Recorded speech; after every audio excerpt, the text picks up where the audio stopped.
Saya coba yang terbaik. Di sini saya akan membahas mengenai kabar gembira dari timnas Indonesia ya. Dan mungkin di sini mungkin tidak menjerumus langsung kepada kabar mengenai timnas, namun ini berdampak besar mengenai timnas Indonesia. Dan menurut saya sosok pelatih Sintayong ini memiliki hal yang memang kita tidak ketahui, tetapi dirinya memiliki peluang dan juga angan-angan bagi timnas Indonesia nanti untuk bisa melaju ke Piala Dunia 2026. Nah, sebenarnya inilah menurut saya mengapa Sintayong ini sering melakukan riset, kemudian sering melakukan analisis taktikal, kemudian sering melihat bagaimana perkembangan terbaru pemain-pemain diaspora. Karena seperti inilah yang saya lihat mengapa Sintayong ini sangat perlu bagi timnas Indonesia. Nah, di sini saya melihat ya, pemain yang menjadi incaran Sintayong ya, pemain yang memang menjadi yang diinginkan Sintayong untuk menjadi bagian timnas Indonesia akhirnya bergabung bersama AC Milan. Nah, dia adalah sosok Tijani Reinders. Nah, Tijani Reinders ini mungkin banyak yang belum tahu ya bagi sebagian besar. Namun bagi pecinta sepak bola yang memang mengikuti perkembangan terbaru pemain-pemain abroad pasti sudah tidak asing. Nah, di sini pun saya melihat ya dikabarkan juga oleh salah satu wartawan yang memang jurnalis yang memang terpercaya untuk mengabarkan kepindahan pemain-pemain luar negeri atau pemain-pemain top dunia. Nah, di sini sosok Fabrizio Romano ini mengabarkan bahwa Tijani Reinders to AC Milan. Nah, dia pun sudah deal ya. Dan juga dia mengatakan bahwa tinggal menunggu tes medis saja dan juga untuk kedatangannya itu di minggu depan. Nah, ini pun juga sudah dibicarakan bahwa AZ Alkmaar, klub dari Tijani Reinders ini menyetujui tawaran dari AC Milan sebesar 20 juta euro. Nah, dan juga bonus itu sudah dikirim di awal. Nah, artinya memang ini bukan lagi rumor ya. Kemudian ini juga bukan lagi kapan kepindahannya, kemudian apakah ia seperti AC Milan, klub AC Milan kemudian mengontrak pemain keturunan Indonesia, sepertinya tidak mungkin. Nah, ini memang sudah menjadi jawaban bahwa sebenarnya Tijani Reinders ini ya, dengan usianya juga sangat relatif muda, 24 tahun, dirinya mampu untuk bisa menembus ke tim Eropa. Nah, namun di sini saya melihatnya di sisi kabar gembira itu ya, pemain keturunan bergabung di AC Milan, saya melihatnya di sisi pelatih timnas Indonesia. Nah, mengapa di sini saya melihat di sini adalah kejelian Sintayong? Karena saya melihat ya, ketika Sintayong memang mengincar pemain-pemain keturunan, itu tidak ada yang gagal menurut saya, teman-teman. Contoh, saya melihatnya seperti ini.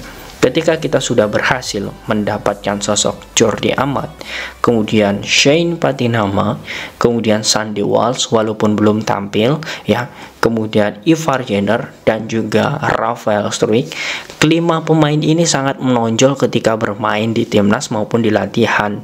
Ya, walaupun kita belum bisa melihat sosok keterampilan yang sangat bagus dari Patinama dan juga Sandy Walsh, namun kedua pemain ini nanti teman-teman ya, tetap saja ini akan menjadi ancaman berbahaya bagi negara yang akan menghadapi Indonesia. Karena ya untuk saat ini dirinya bermain di klub yang sangat bagus seperti Sandy Walsh bersama KF Mechelen, kemudian Patinama bersama Viking FK. Nah, ini memang memiliki keterampilan, kompetensi yang sangat bagus. Artinya Sintayong ini mengincar pemain-pemain keturunan ya, itu bukan sembarangan asal pilih. Seperti yang sudah saya jelaskan di awal tadi, ini diperlukan riset, ini perlu analitikal. Kemudian ini juga diperlukan bagaimana wawasan bagi pelatih analisis untuk melihat kira-kira kelebihan dari pemain ini apa, kemudian kekurangan pemain ini apa. Ya wajar saja jika sosok Tijani Reinders yang sudah saya jelaskan tadi itu memang menjadi incaran ya, jadi incaran kuat Sintayong sejak 2020 yang lalu. Nah, kemudian selain jeli ya teman-teman ya, selain jeli dalam membuat keputusan, Sintayong ini selain jeli membuat keputusan, dia bisa melihat apa yang dia katakan ya, apa yang dia katakan itu sesuai dengan yang terjadi di lapangan. Saya melihatnya seperti ini. Sintayong mengatakan bahwa dia ingin membentuk timnas Indonesia, dalam artian ini membentuk pondasi timnas Indonesia. Maka dari itu ketika dia dipecat, dalam artian kontraknya habis ya bersama timnas Indonesia, dia sudah meninggalkan pondasi itu, dan pondasi itulah yang akan diteruskan oleh pelatih nanti yang akan menangani timnas Indonesia. Nah, itulah teman-teman mengapa Sintayong ini sangat suka dengan pemain-pemain muda, kemudian gencar mencari pemain keturunan, karena yang diincarnya itu bukan pemain-pemain keturunan yang levelnya itu sangat rendah, atau hanya untuk mengisi slot saja agar Indonesia memiliki pemain-pemain keturunan kemudian diperhitungkan di ASEAN maupun Asia. Bukan hanya itu, tetapi saya melihatnya dengan kasus ataupun proyek Tijani Randers ini yang memang bergabung bersama AC Milan, itu sudah terbukti bahwa Sintayong saat ini memang benar-benar mengincar pemain ataupun menginginkan pemain yang memang memiliki level yang lebih tinggi. Dan pembuktiannya jelas, jika Tijani Randers ini kemarin tidak dipanggil oleh timnas Belanda ya, ini pasti akan menjadi skema yang akan dilakukan Sintayong untuk bisa mendapatkan dirinya, kemudian mengusahakan dirinya untuk bergabung bersama timnas Indonesia.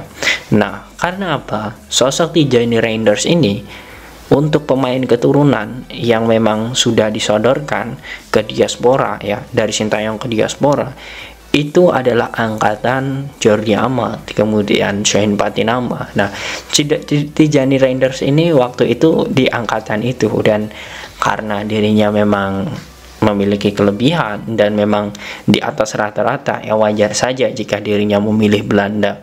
Ya, kita tidak bisa menyalahkan sosok Tijani Randers. Namun yang jelas ini akan menjadi kejelian, dan menurut saya yang menjadi pertanyaan adalah apakah Sintayong ini untuk saat ini ya, dalam waktu-waktu ini harus diputus kontrak, dan ketika nanti kontraknya habis harus dilepas. Nah, ini yang akan menjadi pembahasan menarik, karena menurut saya ya dengan apa yang sudah dilakukan Sintayong belum sepenuhnya menikmati hal itu. Ya, kalau kita berkaca, Sintayong kan sudah mendapatkan beberapa pemain keturunannya ya, ada 5. Bahkan sekarang di timnas Indonesia itu ada 8 pemain keturunan yang memang itu adalah pilihan Sintayong. Tetapi untuk event resmi Sintayong itu belum menikmatinya. Ya, karena kita kalau berpandingannya hanya di friendly match ya, atau international friendly match FIFA Matchday kemarin, 2 laga itu belum cukup, karena lawannya ya Palestine yang jauh di atas peringkat kita. Kemudian kita bisa mengimbangi, itu hal yang sangat bagus. Kemudian Argentina yang peringkat 1 dunia. Nah, pembuktiannya adalah bagaimana nanti Sintayong bisa membuktikan kekuatan timnas Indonesia itu di Piala Asia. Jika gagal ya, dalam artian di sini tidak lolos, kita harus melihat dulu permainan dari Sintayong itu seperti apa. Nah, baru PSSI nanti bisa mengevaluasi bagaimana kinerja Sintayong. Nah, kemudian ketika dievaluasi apakah langsung dipecat? Menurut saya ya, jawabannya kalau memang seperti itu sangat salah. Karena saya melihat bahwa Sintayong ini masih mempersiapkan kerangka, dan kerangka itu belum selesai ya.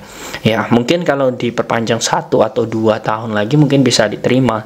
Namun yang jelas perpanjangan kontrak bagi Sintayong ini dengan dia jeli melihat pemain-pemain yang memiliki potensi, kemudian jeli untuk melihat pemain-pemain lokal yang memiliki potensi, itu adalah hal yang memang tidak dimiliki oleh pelatih yang pernah menangani timnas Indonesia sebelum-sebelumnya. Mungkin kalian sudah tahu dengan sosok Edo Febriansah ya. Kemudian ada lagi Syahrul Trisna. Kemudian kalian juga masih tahu pemain-pemain lainnya yang memang sudah diorbitkan oleh Sintayong, seperti Dimas Drajat yang memang awalnya diragukan tapi kenapa kok masuk timnas Indonesia.